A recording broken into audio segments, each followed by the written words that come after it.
Dhaka premier league শেষ হতেই জানা গেল আরও একটি সুখবর। শক্তিশালী দক্ষিণ আফ্রিকার ইমার্জিং দলের বিপক্ষে বাংলাদেশ ইমার্জিং দল ঘোষণা করেছে বিসিবি। কয়েকদিন আগেই বাংলাদেশ এ দলের সাথে নিউজিল্যান্ড এ দলের সিরিজের ঘোষণা আসে। ইতিমধ্যে সিলেটে অবস্থান করছে দুই দল।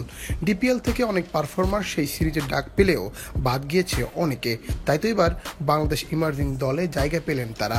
সেই দলকে নেতৃত্ব দিবেন যুব বিশ্বকাপ জয়ী অধিনায়ক আকবর আলী। জাতীয় দলের ব্যস্ততার পর শুরু হলো এ দল ও ইমার্জিং দলের ব্যস্ততাও। নারী ইমার্জিং দলও খেলবেন দক্ষিণ আফ্রিকার ইমার্জিং নারী দলের বিপক্ষে। ইতিমধ্যে তারাও চট্টগ্রামের পথে।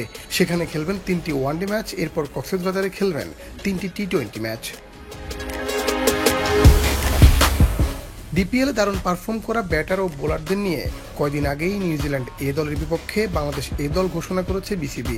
শুক্রবার দেওয়া এক বিবৃতিতে বিসিবি জানিয়েছে, সফরে 3টি ওয়ানডে ও 2টি 4 দিনের ম্যাচ খেলবে প্রোটিয়া যুবারা। আগামী রোববার ঢাকায় পা রেখে একই দিনে রাজশাহীর উদ্দেশ্যে রওনা দেবে সফরকারীরা।